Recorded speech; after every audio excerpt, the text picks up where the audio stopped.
Hello, अस्सलाम वालेकुम। तो आज का हमारा जो टॉपिक है उसका नाम है non protein uric pregnancy induce hypertension. तो ये basically hypertensive disorder of pregnancy का चैप्टर का एक टॉपिक है। तो हम इसको जो है आज कवर करेंगे। हम इसमें देखेंगे कि ये मतलब कि प्रेगनेंसी इंड्यूस हाइपरटेंशन जो है वो क्या है, और मतलब कि ये कब होता है, और इसमें कौन कौन सी चीज़ें जो है वो प्री एक्लेम्शिया से हम डिफ्रेंशिएट कर सकते हैं। ठीक है। तो नॉर्मली हम इसको जो है वो प्रेगनेंसी इंड्यूस हाइपरटेंशन जो है वो इस वजह से कहते हैं क्योंकि ये गेस्टेशनल हाइपरटेंशन है। क्योंकि जब भी जो है वो प्रेगनेंसी जो है वो स्टार्ट होती है तो ये भी हाइपरटेंशन जो है वो माइल्ड टू मॉडरेट जो है वो स्टार्ट हो जाता है। ठीक है। मगर हम इसको जो है वो देखते हैं कि ये इसको हम डिफ्रेंशिएट जो है वो प्री एक्लेम्शिया से कैसे करेंगे। ठीक है। तो पहले हम इसको जो है वो स्टार्ट करते हैं। तो यहाँ पे देखें पहले कि यहाँ पे जो भी मैंने चीज़ें लिखी हुई हैं, ठीक है, तो इनके अलावा आपका कहीं से भी कोई एमसीक्यूज़ जो है वो नहीं आ सकता इस टॉपिक का। ठीक है। तो यहाँ पे जो भी चीज़ें मैं आपको बताऊँगा वो आप काइंडली नोट करते जाना अपनी नोटबुक में। ठीक है। तो कोई भी क्वेश्चन हो तो फिर आप मुझसे कमेंट्स में जो है वो भी पूछ सकते हैं। ठीक। तो हम इसको जो है वो स्टार्ट करते हैं। पहला तो जो है वो इसको क्या कहते हैं कि ये non protein uric pregnancy induce hypertension है। अब इसके नाम से ही पता चल रहा है कि ये नॉन प्रोटीन यूरिक है, मतलब कि इस हाइपरटेंशन में प्रोटीन यूरिया होता ही नहीं है। ठीक है। तो अब इसको देखते हैं कि क्या है ये। मैंने यहाँ पे कुछ पॉइंट्स लिखी हुई हैं। इन पॉइंट्स के अलावा जो है वो कहीं से भी आपका एमसीक्यू जो है वो नहीं आ सकता, या पॉइंट्स को आप कवर कर लें, नोट कर लें कहीं पे भी। ठीक है। तो पहला पॉइंट क्या है कि this is known as the gestational hypertension. अब गेस्टेशनल हाइपरटेंशन से आपको खुद ही पता चल रहा है कि ये प्रेगनेंसी के साथ ही जो है वो स्टार्ट होता है। मगर क्या है कि ये फर्स्ट टाइम होता है second half of the pregnancy में। Second half of the pregnancy जब स्टार्ट होगी, ठीक है, फर्स्ट टाइम को भी छोड़ के, ठीक है, मतलब कि फ़र्स्ट हाफ को भी छोड़ के second half of the pregnancy जब स्टार्ट होगी तो उसमें अगर पहली दफ़ा जो है ये हाइपरटेंशन जो है वो किसी इंसान को डेवलप हो रहा है और उसको प्रीवियसली जो है वो प्री एग्जिस्टिंग हाइपरटेंशन नहीं था, ठीक है, उसको second half of the pregnancy में स्टार्ट हो रहा है, तो this is known as the gestational hypertension. तो अब इसमें तीसरी ये पॉइंट लिखी हुई है कि इस हाइपरटेंशन में प्रोटीन यूरिया जो है वो नहीं होता। ठीक है। अगर प्री एक्लेम्शिया की आप बात करेंगे तो उसमें न्यू ऑनसेट प्रोटीन यूरिया होता है। ठीक है। तो ये एक डिफरेंशिएबल पॉइंट है कि कोई भी एग्जामिनर आपसे पूछे कि प्रेगनेंसी इंड्यूस हाइपरटेंशन में और प्री एक्लेम्शिया में क्या फ़र्क है। ठीक है। तो बहुत सारी वजूहत हैं जिनको आप जो है वो डिफ्रेंशिएट कर सकते हैं, मगर जो मेन जो है इसमें एक पॉइंट है वो ये है कि प्रेगनेंसी इंड्यूस हाइपरटेंशन में जो है वो आपकी प्रोटीन यूरिया नहीं होगी। ठीक है। और प्री एक्लेम्शिया में प्रोटीन यूरिया होती है। ठीक है। इसके अलावा ये जो है वो चौथी पॉइंट से क्या है कि ये जो कंडीशन है प्रेगनेंसी इंड्यूस हाइपरटेंशन, ये किसी भी एडवर्स आउटकम या एडवर्स इफेक्ट के साथ एसोसिएटेड नहीं है। इसमें सिर्फ और सिर्फ माइल्ड टू मॉडरेट बीपी जो है, ब्लड प्रेशर जो है वुमेन का इंक्रीज़ होता है। अब जैसे कि फॉर सपोज मैं यही कह लूँ कि 140/90, ठीक है, तो सिंपली आप कह सकते हैं कि हाइपरटेंशन यहाँ से जो है वो स्टार्ट होता है। ठीक है। तो ये हाइपरटेंसिव की वैल्यू है, तो ये माइल्ड टू मॉडरेट जो है इसमें ब्लड प्रेशर जो है वो इंक्रीज़ होता है। इतना सिग्निफिकेंट नहीं होता कि पेशेंट जो है वो पेशेंट को जो है या मैटरनल या फीटल जो है वो उसको कॉम्प्लिकेशंस हो जाएं। ठीक है। तो इतना कोई सिग्निफिकेंट नहीं है। ठीक है। तो इसको कोई भी जो है वो ट्रीटमेंट रिक्वायर नहीं होती। नॉर्मली ये खुद ही जो है वो रिजॉल्व हो जाता है जब डिलीवरी हो जाती है। तो पोस्टमार्टम के हिसाब से मतलब कि डिलीवरी हो गई उसके 12 हफ्तों के बाद जो है वो नॉर्मली ये रिजॉल्व हो जाता है। और अगर नहीं होता तो फिर आप यूँ समझ लें कि उस वुमेन को जो है वो क्रोनिक हाइपरटेंशन था।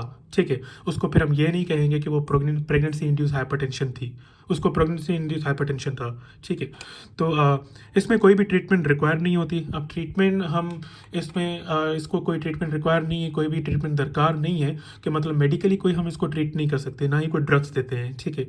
तो फिर हम क्या करते हैं, पहला तो आप मैं ये कह दूं इसमें कि ट्रीटमेंट अगर आप नहीं कर रहे तो सिंपली आप 3 चीज़ें जो है वो कर सकते हैं इसमें।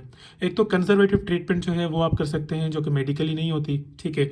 और दूसरा जो है आपको इसको जो है वो क्लोज ऑब्जर्वेशन में रखेंगे आप। ठीक है, इस पेशेंट को, ताकि ये अच्छा इस कंडीशन में ये थोड़ा सा प्रॉब्लम है कि बहुत सारी जो है वुमेन्स हैं, अप टू 1/3 वुमेन जो है इस हाइपरटेंशन को जो है वो प्रोग्रेस कर जाती हैं प्री एक्लेम्शिया में, ठीक है।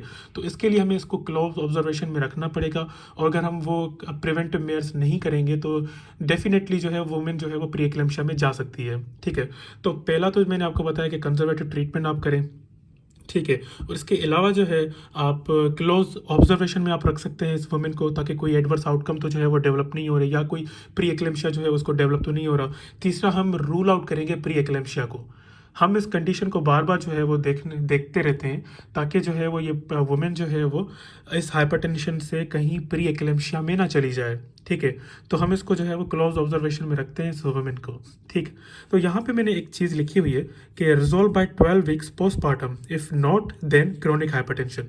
इसका सिंपली यही मतलब है कि वुमेन को जो है वो प्रेगनेंसी के बाद तो 12 हफ्ते तकरीबन लगते हैं इस हाइपरटेंशन को मतलब कि सेट पॉइंट पे आने के लिए, ठीक है, तो नॉर्मल होने के लिए, ठीक। तो अगर ये प्रेगनेंसी इंड्यूस हाइपरटेंशन अगर जो है वो रिजॉल्व नहीं हो रहा, अगर 13 हफ्तों के बाद या 12 हफ्तों के बाद भी जो है वो किसी बुकिंग विजिट पे आ रही है वुमेन, तो हम उसको फिर ये रूल आउट नहीं करेंगे कि उसको प्रेगनेंसी इंड्यूस हाइपरटेंशन था, फिर हम उसको ये कह सकते हैं कि उसे क्रोनिक हाइपरटेंशन है, ठीक है। तो यहाँ तक मेरे ख्याल से आप लोगों को बात तो समझ में आ गई होगी। तो ये प्रेगनेंसी इंड्यूस हाइपरटेंशन के जो है वो कुछ पॉइंट्स हैं जो मैंने आपको लिखे थे यहाँ पे। हाँ, अगर एडिशनली कुछ और पॉइंट्स जो है वो आपको समझना चाहते हैं तो मैंने यहाँ पे कुछ लिखे हैं, ठीक है। तो यहाँ पे ये लिखा हुआ है कि वुमेन जो हाइपरटेंशन के साथ आ रही है मगर first half of the pregnancy में, ठीक है, वहाँ पे मैंने क्या लिखा था कि second half of the pregnancy में आ रही है। अब यहाँ पे देखो कि first half of the pregnancy में अगर जो है वुमेन हाइपरटेंशन के साथ जो है वो प्रेजेंट कर रही है, तो उसको मोस्ट लाइकली जो है वो क्रोनिक हाइपरटेंशन होगा। उसको फिर हम ये नहीं कह सकते कि प्रेगनेंसी इंड्यूस हाइपरटेंशन है, ठीक है। हम उसको रूल आउट करेंगे एज अ क्रोनिक हाइपरटेंशन, ठीक। और इसके अलावा यहाँ पे लिखा हुआ है कि chronic hypertension can predispose to the superimposed preeclampsia. इसका सिंपली ये मतलब है कि अगर क्रोनिक हाइपरटेंशन जो है उसको आप उसकी प्रिवेंशन नहीं हो रही, उसको जो है वो सही तरह से जो है हम मेंटेन नहीं रख पा रहे, तो प्रेगनेंसी के दौरान it can lead to the development of the superimpose preeclampsia, और ये बहुत ही जो है वो थ्रेटनिंग कंडीशन होती है, ठीक है। तो इसको जो है हमें रूल आउट करना चाहिए एनी हाउ, और इसको हमें जो है वो एक सेट पॉइंट पे रखना चाहिए, ताकि वुमेन जो है वो प्रेगनेंसी के साथ आ रही है तो उसको हम जो है वो काइंडली जो है उसको ट्रीट कर सकें, उसको सही तरह से जो है उसको थ्रू आउट द प्रेगनेंसी उसको जो है मेंटेन रख सकें, ठीक है।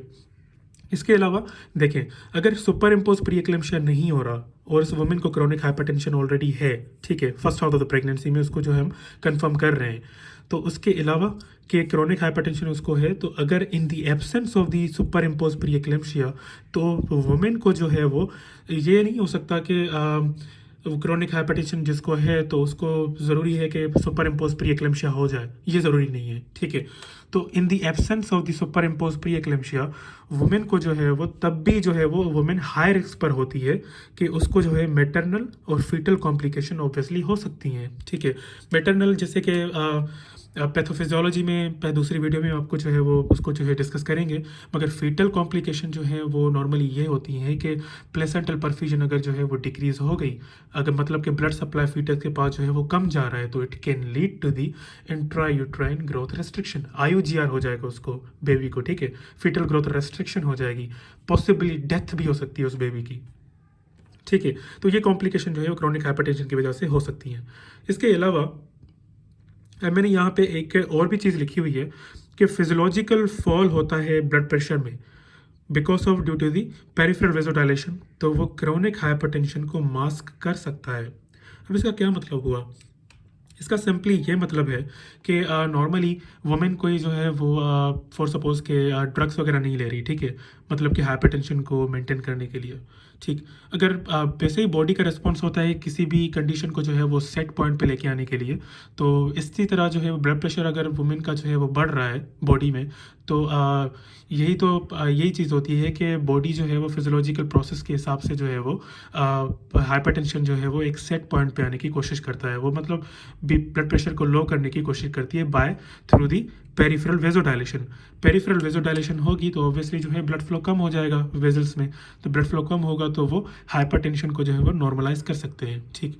मगर प्रॉब्लम यहाँ पे क्या है कि किसी भी वुमेन को अगर क्रोनिक हाइपरटेंशन है, अगर फिजियोलॉजिकली वो ब्लड प्रेशर नीचे आ रहा है, ठीक है, तो इसका सिंपली ये मतलब बिल्कुल भी नहीं होगा कि अगर वो विजिट पे आ रही है तो हम उसको जो है वो chronic hypertension as a consider ना करें। फिर भी हम उसको जो है वो रूल आउट करने की कोशिश ज़रूर करेंगे, ठीक है। हम 2 घंटों के बाद या 4 घंटों के बाद उसका ब्लड प्रेशर जो है फिर से मेयर करने की कोशिश करेंगे, ताकि हमें पता तो चल सके कि उसका ब्लड प्रेशर जो है वो पहले कितना था, फिर जो है वो कितना आ रहा है, ठीक है।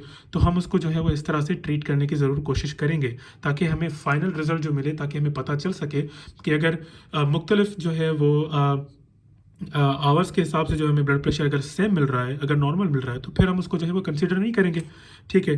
तो हम उसको जो है वो हाइपरटेंसिव कंसीडर नहीं करेंगे। और अगर फॉर सपोज के मुख्तलिफ जो है वो ओकेशंस पे जो हमें ये मिल रहा है कि ब्लड प्रेशर उसका पहले कम था, फिर उसका जो है फिर बढ़ गया, ठीक है, किसी भी वजूहत की वजह से बढ़ गया उसका ब्लड प्रेशर, तो फिर सिंपली हम उसको रूल आउट करेंगे कि उसे क्रोनिक हाइपरटेंशन था, ठीक है। तो ये हम इसको जो है वो कभी भी जो है इस बुनियाद के हिसाब से हम उसको ये कंसीडर नहीं करेंगे कि उसको हाइपरटेंशन नहीं है, उसको हाइपरटेंशन हो सकता है, ठीक है। तो सिंपली मैं ये कहूँ कि अगर वुमेन जो है उसको हम ब्लड प्रेशर चेक कर रहे हैं और उसका ब्लड प्रेशर था तकरीबन 138/88, ठीक है, मिलीमीटर मरकरी, ठीक है, तो उसका ब्लड प्रेशर यही था विजिट पे, तो उसको ये हम सस्पिशन जो है हम कर सकते हैं कि थोड़ा सा जो है वो ब्लड प्रेशर कम है ना, तो हाइपरटेंसिव के रेंज के हिसाब से, तो ये कंसीडर हम उसको ज़रूर करेंगे। हम एक जो है वो आइडिया लगा सकते हैं कि हम उसको थोड़ा सा सेकेंड ओकेजन पे हम उसको चेक करेंगे तो ऑब्वियसली जो है ब्लड प्रेशर आपको बढ़ा हुआ मिलेगा, ठीक है। तो इसके लिए हमें इस वुमेन को जो है वो बार बार रूल आउट करना पड़ता है, ताकि हमें पता चल सके कि इसको जो है वो हाइपरटेंशन है या फिर प्री एक्लेम्शिया की कंडीशन है या नहीं है, ठीक है। तो यहाँ पे एक डायग्नोसिस मैंने लिखी हुई है कि इस कंडीशन में प्रेगनेंसी इंड्यूस हाइपरटेंशन में आपको कभी भी जो है वो प्री एक्लेम्शिया की जो है वो साइंस नहीं मिलेंगी, ठीक है। हाँ, मैंने आपको ये बता दिया कि 1/3 जो वुमेन है गेस्टेशन इस हाइपरटेंशन के साथ प्री एक्लेम्शिया में डेवलप हो जाती हैं, ठीक है। मगर नॉर्मली जैसे कि अगर मैं ये कहूँ कि कुछ वुमेंस को जो है वो प्री एक्लेम्शिया में नहीं जा रही, तो उसको आप रूल आउट करेंगे तो उसमें उसकी डायग्नोसिस में आपको जो है प्री एक्लेम्शिया की साइंस आपको नहीं मिलेंगी। प्री एक्लेम्शिया की साइंस क्या है, मैंने आपको बेसिकली एक तो चीज़ मैंने आपको बता दी, उसको आप डिफ्रेंशिएट कर सकते हैं, दूसरों को आप भले याद ना रखें, ठीक है। वो मैंने आपको बता दी कि इस प्रेगनेंसी इंड्यूस हाइपरटेंशन में आपको प्रोटीन यूरिया की एब्सेंस मिलेगी, मगर उसमें प्री एक्लेम्शिया में आपको न्यू ऑनसेट प्रोटीन यूरिया मिलेगा, ठीक है, उसमें प्रोटीन यूरिया मिल जाएगी आपको। और हाँ, दूसरी डायग्नोसिस में आपको ये पता चलेगा कि ब्लड प्रेशर जो है प्रेगनेंसी इंड्यूस हाइपरटेंशन में कितना आता है। 140/90 ये आपको नॉर्मली जो है वो हाइपरटेंसिव कंडीशन में मिल जाता है, ठीक है। तो इसके अलावा कि यहाँ तक तो मेरे ख्याल से आप लोगों को जो है वो समझ में आ गया होगा ये सारी चीज़ें। इसके अलावा जो है आपका जो है कोई भी एमसीक्यूज़ आ जाए तो आप खुद भी जो है वो अटैम्प्ट कर सकते हैं। कोई भी कन्फ्यूजन हो फिर भी आप मुझसे जो है वो कमेंट्स में जो है वो पूछ सकते हैं। अच्छा, फाइनली जो है यहाँ पे मैं एक चीज़ को जो है वो आपको जो है सामने रखना चाहता हूँ, ठीक है। तो यहाँ पे डिग्रीज ऑफ हाइपरटेंशन है, ये आपको बुक में भी मिल जाएंगी आराम से, ठीक है। तो यहाँ पे एक वैल्यूज़ आप थोड़ा सा जो है इसको देख लें कि माइल्ड की वैल्यूज़ कितनी होती हैं। अगर 140 है या फिर 149 है सिस्टोलिक ब्लड प्रेशर, ठीक है, और डायस्टोलिक ब्लड प्रेशर कितना है 90/99, तो ये आपकी माइल्ड की जो है वो वैल्यूज़ में आती है, ठीक है। कहीं पे भी जो है वो एमसीक्यूज़ में आ जाए, कहीं पे भी कुछ भी ऐसी चीज़ आ जाए कि उसका ब्लड प्रेशर इतना है, मतलब इस रेंज के हिसाब से है, तो फिर आप काइंड उसमें समझना वो खुद भी लिख देते हैं कि कभी कभार माइल्ड उसको हाइपरटेंशन है, तो आप उसकी वैल्यूज़ को जो है थोड़ा सा नोट करना, ठीक है, क्योंकि उसके हिसाब से होता क्या है कि कभी कभार जो है वो ड्रग्स जो है वो थोड़ी वेरी करती हैं, ठीक है। तो इसके अलावा मॉडरेट हाइपरटेंशन की वैल्यू जो है वो इतनी है 150 या 159 सिस्टोलिक ब्लड प्रेशर, या फिर डायस्टोलिक ब्लड प्रेशर 100 to 109, ठीक है। तीसरी जो है वैल्यू सिवियर में ग्रेटर देन 160 होगी और 110 डायस्टोलिक ब्लड प्रेशर। तो ये आप जो है वो काइंडली जो है इसको थोड़ा सा नोट कर लें, ठीक है। ये जो है एमसीक्यूज़ में पूछी जाती हैं कि भाई माइल्ड की जो है वैल्यूज़ कौन सी हैं, मॉडरेट की वैल्यूज़ कितनी हैं, तो आपको थोड़ा सा ये जो है वो एक प्लस पॉइंट हो जाएगा कि आपका एमसीक्यूज़ जो है वो गलत ना हो जाए। कभी कभार याद नहीं होता, फिर भी आप जो है इसको थोड़ा सा रिव्यू कर लें, ठीक है। तो इस टॉपिक में आपको कोई भी चीज़ अगर समझ में ना आई हो तो आप मुझसे जो है वो कमेंट्स में वगैरह में पूछ सकते हैं, ठीक है। तो तब तक के लिए अल्लाह हाफ़िज़, थैंक यू सो मच।